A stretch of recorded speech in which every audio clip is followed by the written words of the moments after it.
So live from someplace in, I'll start this over. I'm going to turn my sound off. There we go. There we go. Live from someplace in, I don't know, in a truck stop in my motorhome on my way to Washington for the TourTech West Rally. I am Jimmy Lewis. This is Tech Talk Taco Tuesday. Today we could talk about the KTM 790 because I actually have the spec sheet in front of me that I don't really read those a whole lot until I actually go and write the test.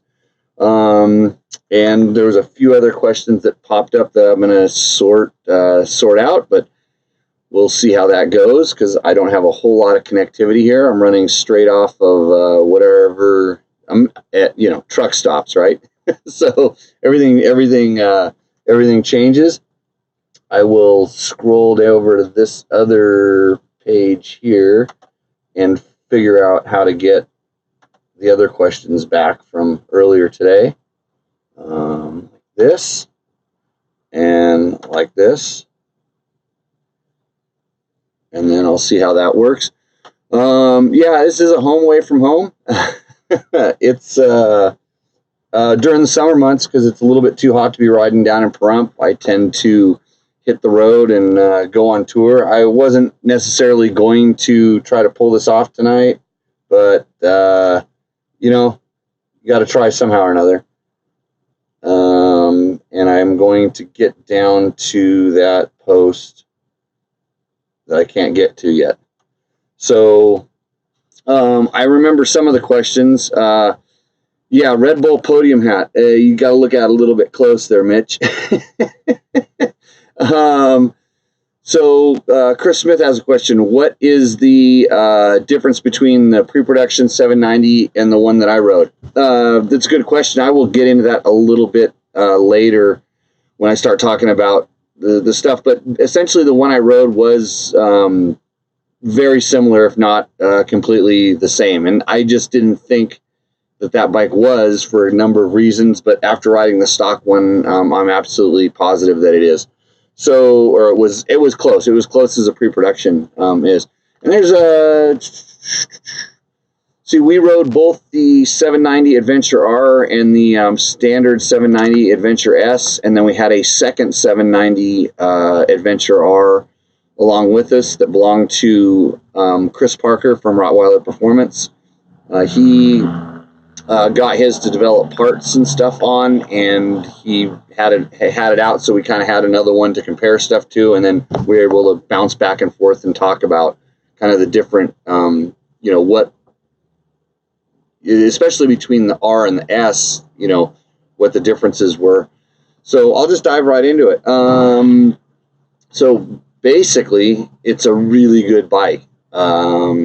It's kind of what we expected in that, it's 790. It's 800 cc range.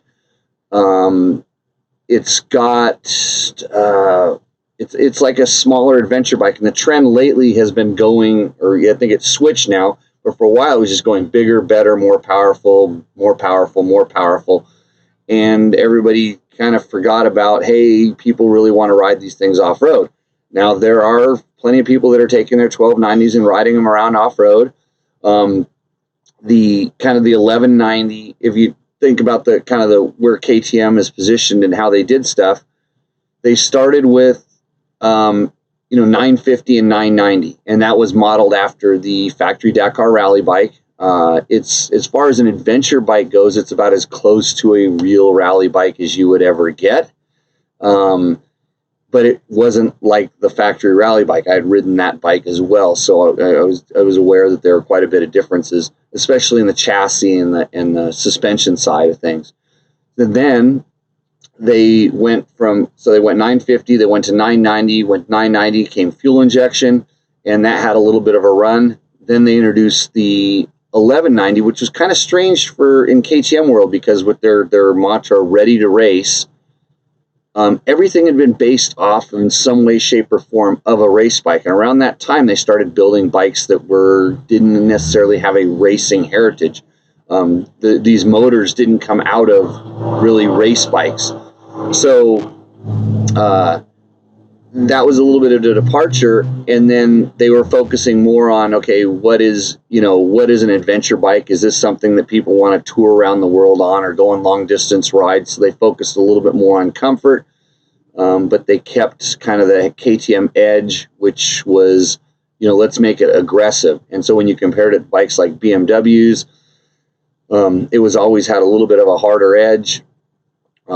Definitely, the BMW has its own kind of character. It's different, but the KTM has a character that did kind of speak to someone that has a racing background, or you feel like a little bit of a race bike.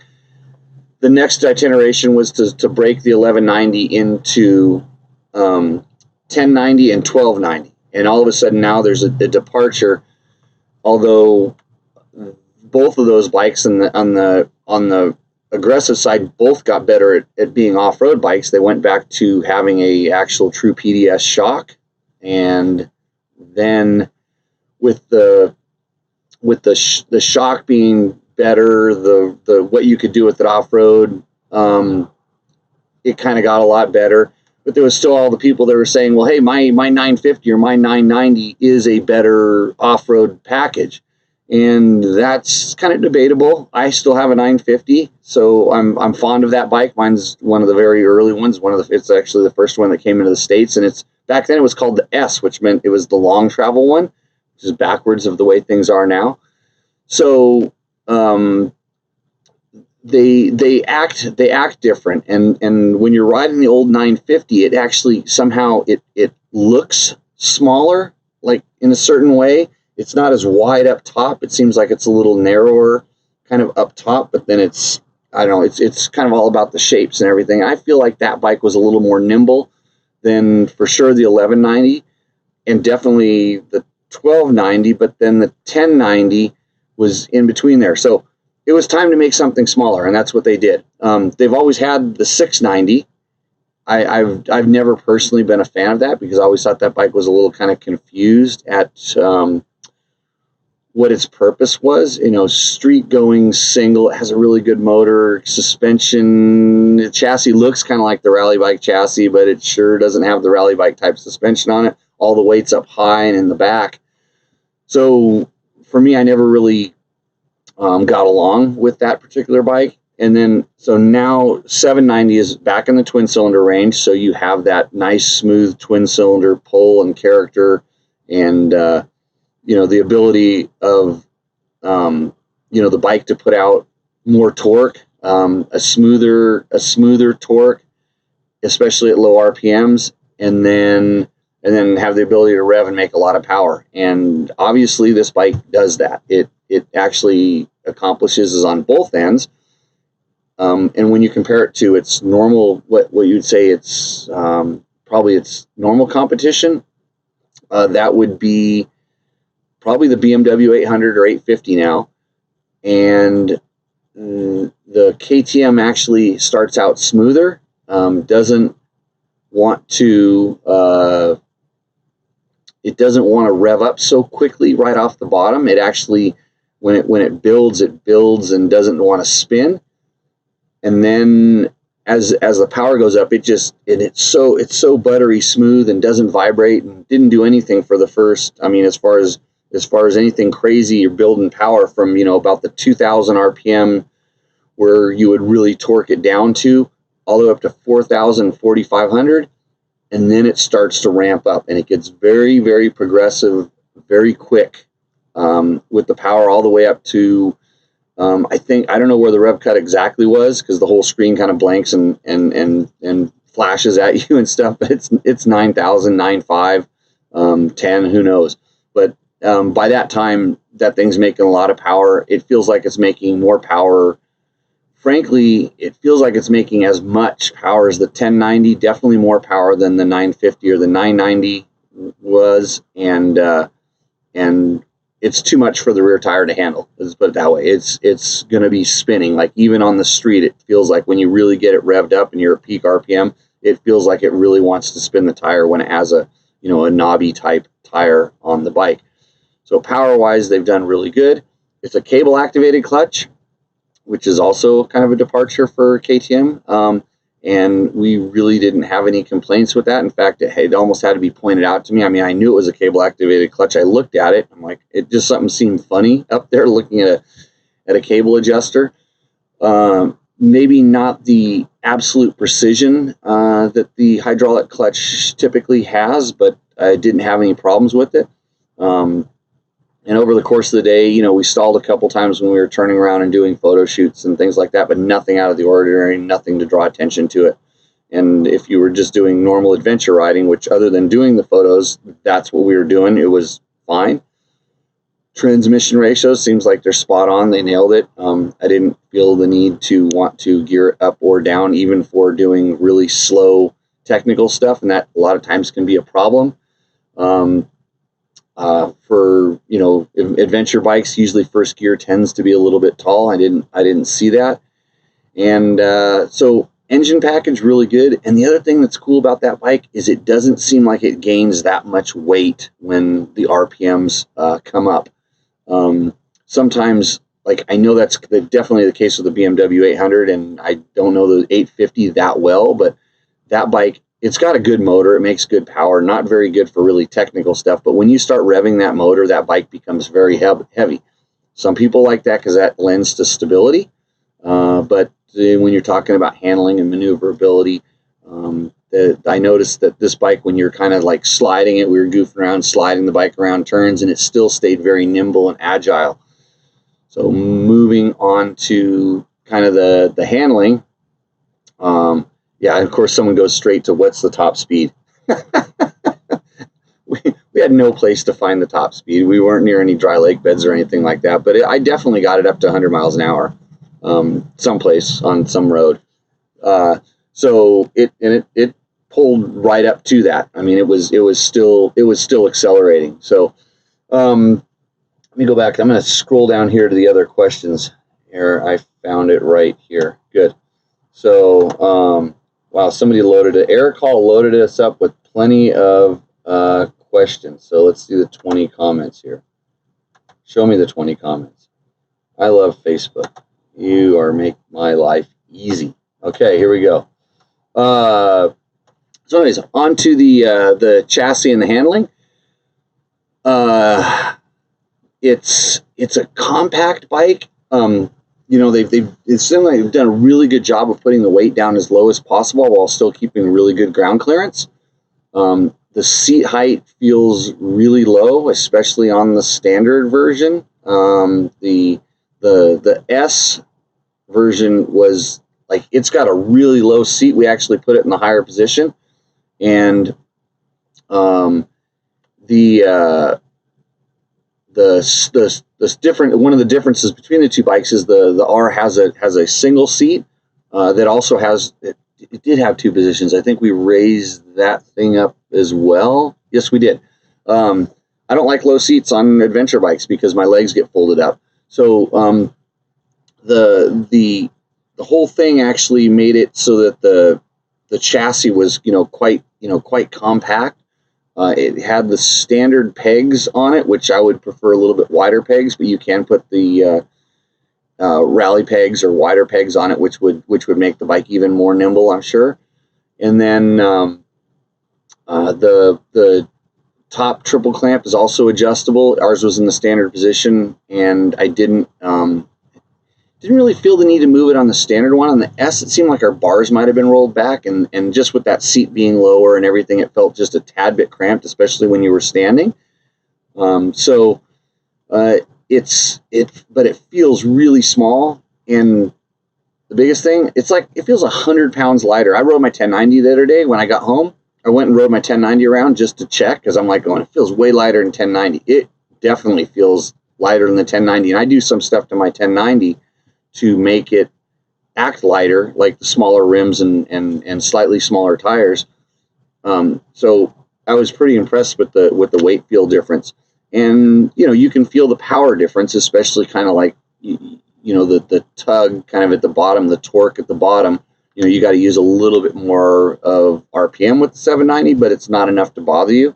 And so it stays pretty pretty light.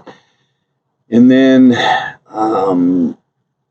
I didn't notice any instability when we were riding it, and when I rode the earlier bike, the pre-production one, that was one of the things that kind of, we had some really fast high-speed roads, had not, I wouldn't call them loops in them, but there were some bumps. There were like a series of kind of quick bumps that you, on a normal adventure bike, you would slow down for.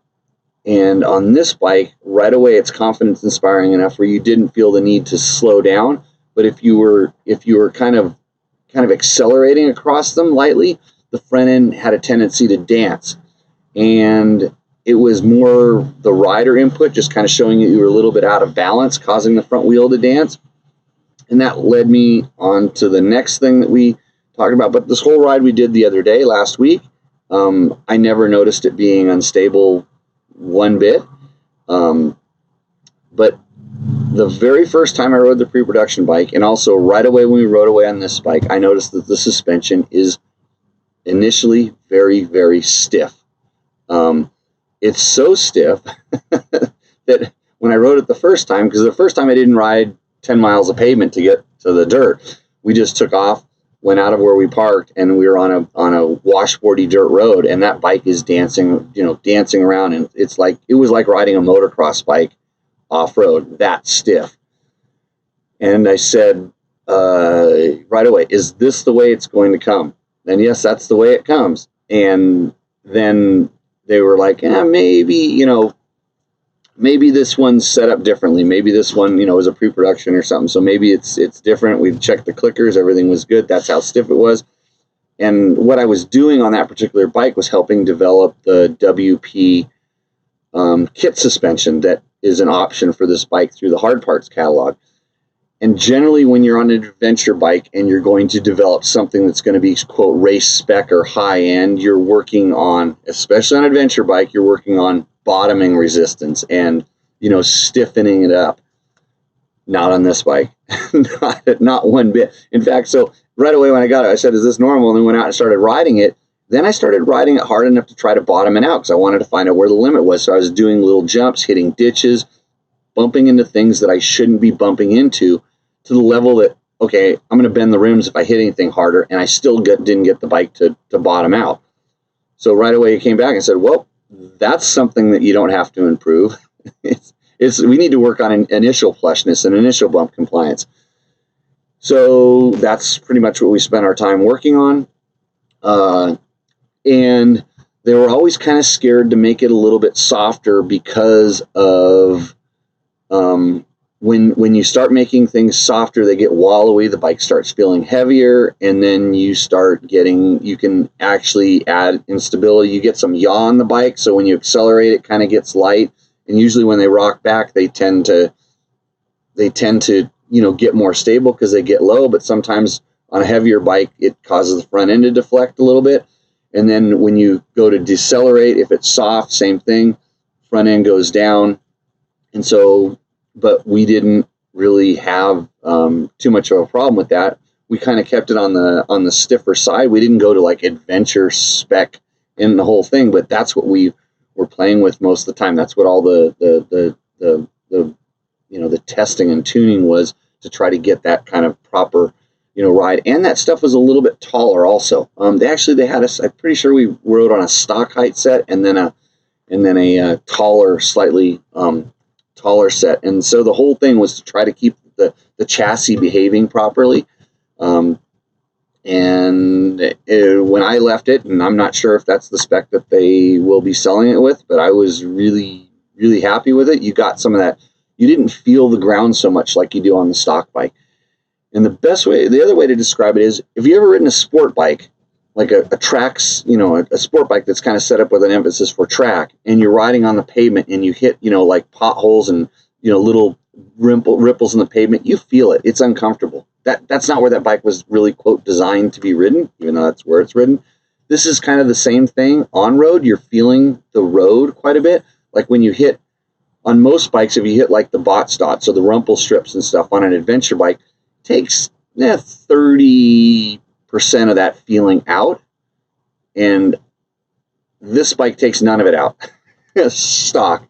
So that's the setup, and that's where the bike kind of sits. But overall, you're not going to have to stiffen it up. That's for sure. You are probably going to want to break it in.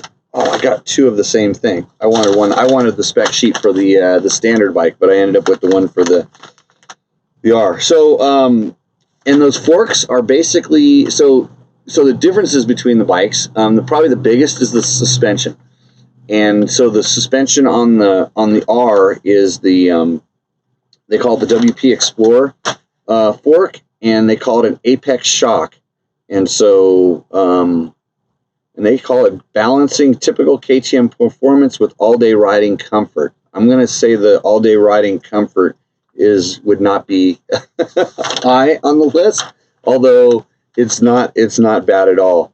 Okay, I do have the thing. So what do they call? What are they calling the? Oh no, that's the Apex Shock. Okay, the Apex Shock is on the standard one. I got it here. I got to get it right. I got to do more prep. I got to quit driving all day. Explorer fork, and then what do they call the fork on this one? They call it an Apex open cartridge front fork, and it's interesting because the triple clamp up top is the same, and then the fork on the standard bike tapers down quite a bit, so it's a smaller fork, and really it's probably 30% more bump compliant, but it had 70% of the bottoming resistance, so even the standard bike has that character where it's a pretty aggressive setting, and it really resisted bottoming well. I mean, I got that one to bottom, but it took a lot. I wouldn't have hit anything I wouldn't have bounced my 1090 into stuff that I was running the standard one into and expecting a good result.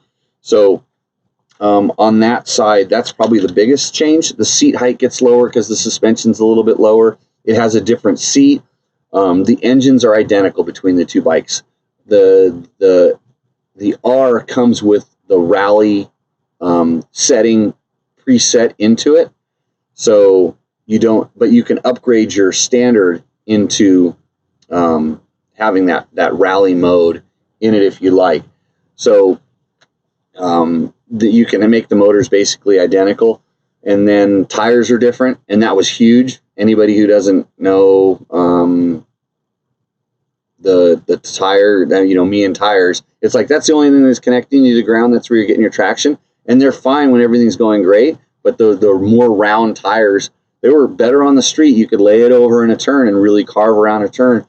But even the Metzler Crew 3s, which probably it's not one of my top 3 favorite tires on the adventure bike, but it does have an open block, and you could feel that tire kind of catching and saving you when you started, when stuff started going wrong, when you were sliding it around. So tires are different, and I think that's the really on the big side of thing. That's it. It ends up mostly being the suspension. I was really surprised at how capable the standard bike was, and especially if you're a smaller, lower, shorter legged person, you're going to appreciate the lower seat on that for sure.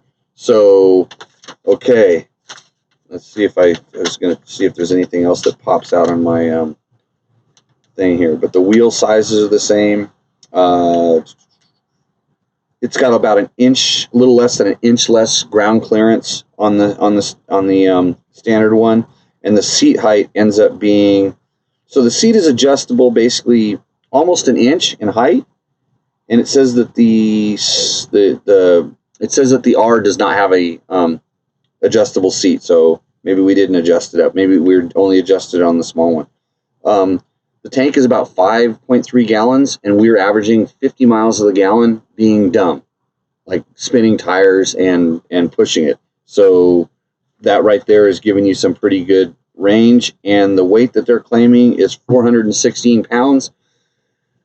It's a dry weight, and so that means wet. It's about 460 pounds. We know because Chris over at Rottweiler put his on the scale, and that's actually not too bad. But but it does not feel that heavy, and that's for sure. So moving over to the other questions that I have.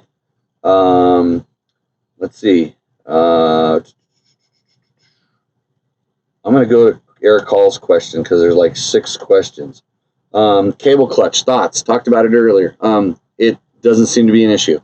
Right side peg mounted on a bar, bolted to the frame, and then through the engine. Shouldn't be an issue. No worse than what BMW's been doing for all those years, and all the other manufacturers. They're just trying to figure out a way to make the bike thin and bolt things on so they can put that motor in and out of the chassis during assembly is why that stuff is like that. But I don't think that it's going to be too much of an issue. I've, doing stupid stuff, I've ripped the foot pegs out of my 1090 and my 1190 a few times. So usually for photo shoots and not normal riding. So, and also bolt failures on aftermarket products. Let's see.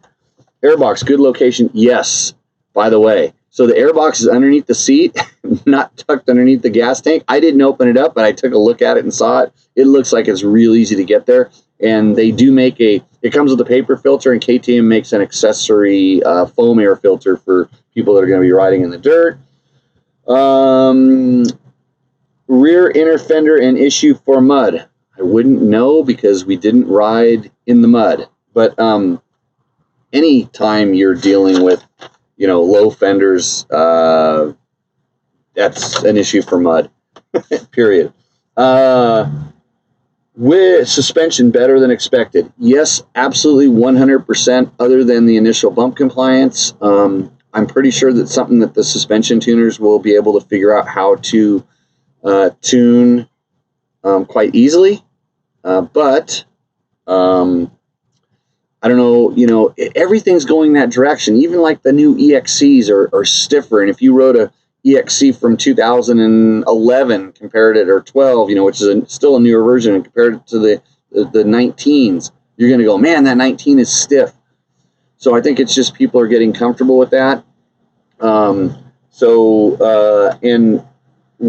I clicked on the forks to see if it made much of a difference, but to me it feels like it's kind of a heavy spring, and the initial valving, it didn't get better, even stiffening it up. So lightening it up and stiffening it up, it didn't seem to get much better. Maybe if got a little bit of air in the fork, it might hold it up and get it a little bit springier. I don't know. Or maybe you could take, we did open the air up and bleed the air out, and that didn't change it either. So, and there wasn't much air in there. So which tires would you prefer to put on after the KU3s? I would prefer, and I'm putting asterisks here but I would prefer the Kenda big blocks, especially since we're talking about that chassis and suspension stiffness, because that's where that tire is amazing, is in the bump compliance. That a TKC80 would be a good choice, and then the Michelin Anarchy Wild 3 is also. Those are my 3 go-to real adventure bike tires. All the other ones that have funny names and they last for lots of miles are, frankly, I haven't ridden one that I would put on my own bike, because they all have a very fatal flaw in one shape, way, form, or the other. So hopefully, Eric, I answered all of those questions for you. Let's see. And I think about, are there any other questions on 790? I'm going to roll back through my through the live feed questions and check those too. But Chuck Fall, I messaged the page directly, so I'm not sure if my question will come through, but here it is again. I'm an amateur to expert desert racer, and as of last Friday, I own a 790R, which I would take on the Idaho BDR in August. Perfect. The BDRs are designed for you and your adventure bike. How do I know why we're going here? I didn't even have to read the resolution. How much of the tour... I'm just laughing. Sorry, I knocked my other camera over. Okay. How much of the tour of Idaho would the 790 do with a competent rider on board? How much do you want to suffer? I don't know. I haven't ridden the tour this year. If you did it the year I would have done it, when would you stop having fun? I don't know. It'd be good for the first 30 miles of dirt roads. Then when you get on the single track trails, and that bike, I've said this before. We didn't ride any we were going to go do single track. We just ran out of time. We only had it for a day. And I was going to go do single track because I did some single track out in the desert, which is a little bit different because it didn't have cliffs and stuff on there. In the desert, when you get on a single track, generally you can kind of turn around and get off the turn around and go back out. Where on the side of a mountain, if you're turning a 480-pound bike around on the mountain and that's unloaded, you're in for a world of hurt. So I don't know. I really don't know how far you can go on the Tour of Idaho. I wouldn't do it. Just plain and simple, I wouldn't do it. But I know someplace else I saw a question. Somebody said, "Can you blitz hoops?" Better than any other adventure bike, you can go across hoops pretty well, and you can actually, because the suspension's stiff enough to handle it. And it makes a little bit of clanking noises and stuff, but it's not bottoming out. It's just like all the plastic pieces and things that are. There's a lot of stuff up in that headlight shell, and then things flex and move. But it's good as long as everything's going straight and you're fine. The minute 460 pounds decides to go a way that you don't want it, it's a battle you are going to lose, period. So I don't care, how good it goes through. I mean, I had this same battle with my rally bike, my factory BMW rally bike that was built for me. It had Jimmy Lewis suspension and everything was for Jimmy, and it was the best rally bike that it could possibly be. I still had to be careful with it because of what it weighed. You can't get around that. So it's amazing what it does. And so anytime you ask yourself a question, if you're a guy like my buddy Radek, who rides his 950 and even his 1290 like it's a mini bike because he's a giant, and he can pivot turn that thing on a mountain single track trail, then you can do that kind of stuff. But still, Radek still doesn't weigh 360 pounds, so it becomes a fair fight with him and his 480-pound adventure bike. Okay. Chuck, be careful. I know you're going to try it, right? Steve, I'm curious about the throttle-by-wire. Excellent question. I'm curious about the throttle-by-wire system and its overall feel compared to a regular cable. This is something that I've struggled with on the KTM since they went to the fly-by-wire, because they did something that disconnected my wrist to the butterfly valve, especially right off of idle. And it's for emissions. It's so when you turn that throttle, when you crack that throttle, I guarantee you that they don't want it to open up quickly and dump a bunch of gas in there because it'll get dirty. So they make it open up slowly no matter what you do with your wrist. I mean, it'll still open up, but just that very first modulation, it's not what my wrist is doing. I don't feel that so much on the 790. And their adjustable mode in the rally mode where you can adjust the traction control is phenomenal. I usually turn that stuff off, always, because when I want it to spin, I want it to spin. And this, it's a 1 through 9 setting, or 0 through 9, I think it was. Or no, 1 through 9. And it does such a good job. It's like dial a spin. You want more spinning, go up to a higher number to where you get to 9 and it's almost like it's completely off, but it still catches you when you're doing something stupid, let's say. And it's tied into the lean angle sensor. So when you're out of balance is when you don't have very good traction usually. So you're out of balance. And we didn't really have any place where, like loamy berms where you could put it in loamy berms. And that's where this kind of stuff shows it's when things are really good is when you start feeling the downfalls of some of these traction control things. But we were on very typical adventure riding stuff, loose, slippery, grainy, DG and stuff. And it was really good. And you wanted more or less, you just pushed a button on the computer controller and it was easy. So I think they're getting better. It was new a few years ago for them, and they're starting to learn how to make it better and tie it all in. Because the idea is, if you have your cable connected to your butterfly valve, it's hard for the computer to modulate the butterfly valve if you start doing something wrong, or vice versa. They usually have to resort to rev cut or fuel cut or do something like that to work into the traction control. Now they can take the butterfly valve away from you and make it get traction, essentially. So definitely getting better. Peter said, I emailed you questions about suspension that he could cover here. Emailed me. I'm driving. I haven't checked my email today. Was that I saw somebody asked me where to get their suspension done in Idaho. I don't know. I'm here. I'll go check for you. I'll run down the street and see if I can find a suspension guy. But go to somebody you talk to other riders in your area. See if they have a good connection. If they know somebody, I don't particularly know anybody out here specifically. I send all my stuff to George over at ESP Suspension in California because I've worked with them for years and we speak the same language, and he does exactly what I want or tells me I'm an idiot for riding KTMs. Thanks, George. Let's see. Oh, dirt bike news. Canada. Official off-road news. The electric start Yamaha. Okay, it's an accessory kit. They just basically copied what the Beta and the older KTMs had. They're going to spin a gear on a flywheel and give you electric start. It's probably, I think I read quickly on there.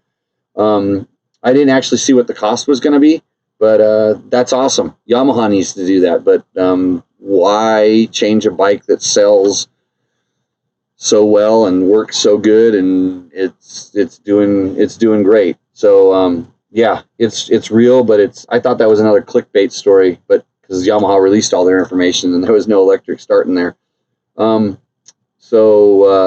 Yeah, electric start Yamahas.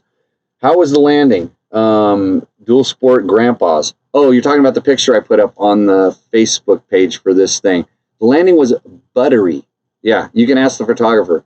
There's actually, if you go to the Rottweiler Performance page and you can search through there, Chris was actually filming. He was doing a Facebook Live the whole time I was kind of getting set up to do that.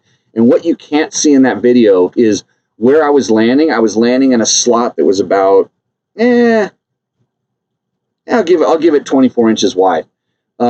Because it was big, giant rain ruts on both sides of the tabletops, and there was one rain rut where I had to kind of jump and turn a little bit, and then I landed, and I couldn't slow down. I had to jump the next tabletop after it, and then the rain rut was off to the other side, so I had to kind of switch lines. It was almost like when you see it in the motocross races where they're jumping and landing in ruts, but I could not land this bike in that rut because it would have caught and then done a flip. It wasn't those kind of ruts. These are big rain ruts. So it was actually a sketchy landing, but I was, when I do stuff like that on an adventure bike, it's very planned out and calculated. And so I took about 5 or 6 little practice runs where I just kind of tested the feel to see where it went. Oh, that shifts on the fly thing. I got to remember that question. But the landing was just fine. And when I was going back and forth, when I was going back, I was jumping down off of the steep side and landing on the flat. And every time I was pushing a little bit farther to see if I could get that bike to bottom, doing something kind of stupid. And I was at the point where I didn't want to bend the rims. I was told, Jimmy, don't bend the rims. That's what KTM tells me when I take the bike out, because I'll actually try to push it hard enough to do that kind of stuff. So the landing was smooth. James just asked about the traction control. There's another thing in there that's it's a shift assist, or I don't know what but it's just, you just touch the shifter and it's amazing. It's better than some of the accessory ones I've ridden that have the rev cut and everything like that. You just touch the shifter and it's like a buttery smooth shift. You don't have to touch the clutch. So maybe that's why they don't have an hydraulic clutch on it. That's it. Clearly Photoshopped. Yeah, that right, Bob. Okay. So I'm done with those questions. Now I'm going to go back to the video here, and I'm going to scroll down and find your things. Hey, Tex, how's it going? Haven't seen you for a while. I need to talk to you about some lights. Let's see. Rolling through the thing. That's where I found my sound. Let's see. So, Chris, hopefully I talked to you, got you about the difference between the pre-production. I thought the pre-production bike I rode, I thought the suspension on it was not stock, and I didn't think there was any way that they would sell a bike that was that stiff initially. Well, they did. That was the biggest difference. And then there was some stuff that was loose and rattling around because they did that. Let's see. Well, I have cold ones. Go for it. What? I can't have cold ones. I gotta get behind the driver's seat right here and go drive another 462 miles or something like that. So let's see. Is it worth giving up a 990S? Yes, I think so. I mean, it's just the next evolution. I mean, if you're really in love with your 990, the 790 does everything better except for bump compliance on the suspension, on the small bumps. But everything else it does better to a level that's 20 years better. Drain the carb. Let's see. Well, I don't know what that question was. Clutch cable is very interesting for KTM. Let's see. What was the top speed? I don't know. Facebook is garbage. Yes, I agree. Which one or two of your bikes will this bike replace? You know what I loaded in the back of my motorhome and I have with me right now? My BMW 1150. Maybe I'll sell it. I don't know. But would it replace that? No, it's a completely different kind of motorcycle. I think this is. I wouldn't replace anything in my garage. Maybe I would get rid of my standard 1190 first. I think I already did that. I think my father-in-law owns that one already. So, or maybe he doesn't, but he has it right now. So that would be the one it would replace. Let's see. Great truck stop tech talk Taco Tuesday. Yeah, except I don't have tacos. I don't have tequila. The only thing it is Tuesday, and I'm in a truck. When you blitz the hoops, does your luggage still pass you? Well, depends on what kind of luggage you have. There was no luggage bolted on that bike. If it was the standard KTM stuff that's been coming on some of the bikes before, the ones with those plastic the clips and attachments, yeah, it wouldn't have been on the bike for very long. They never do stay on there. I always go with lately I've been a big fan of the soft bags, some of the soft bags that strap on there. And then when I go with hard bags, I'll go with the TourTech setup because just far and away they've done a really good job at designing stuff that's durable and lasts and doesn't come undone, except for the tops. And the only time the tops come undone is when I don't latch them properly. And then they actually make recovery straps for the top, so when they flop, they dangle around, but I forget to attach them, and then they're gone. So my fault. Let's see. I answered Chuck's question, hopefully. 790 traction control shifts on the fly smoothly. Yes, answered that one. Radic and his 990.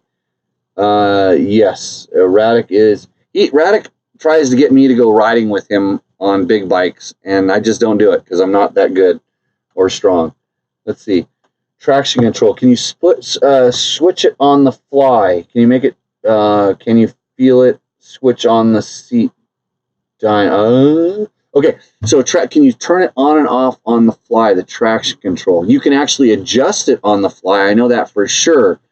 I'm trying to think if I was able to. I know the ABS you have to be stopped to get it to turn on and off. And in rally mode, it remembers you have ABS on. But if you go to full off ABS, if I remember correctly, it went back to off-road ABS, meaning the rear wheel you could lock it up, but the front always had ABS. I don't know.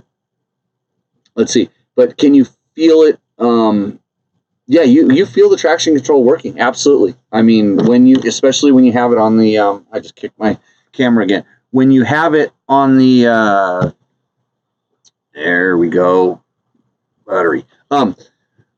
When you have it on the level 1, 2, 3, now I'm completely doubting myself whether or not it was like 1, 2, 3 or 7, 8, 9. Wherever it's more active, you really feel it. I mean, in a good way. But if you're standing straight up and balanced, and the bike is level, and you get on the gas hard, you have to spin it quite a bit before you really notice it doing stuff. If you're leaned over and you're sideways and you gas it, you can almost just hold the throttle on and stand the bike up and then feel it accelerate away. So in that mode, yeah, you can definitely get a feel for it. So let's see. I think that's it for most of the questions. Anybody have any other ones? I have to wait. There's a little bit of a delay, isn't there? So, did I have any other stuff? I know what I need to tell you. You want to know how you can keep Tech Taco Tuesday coming at you?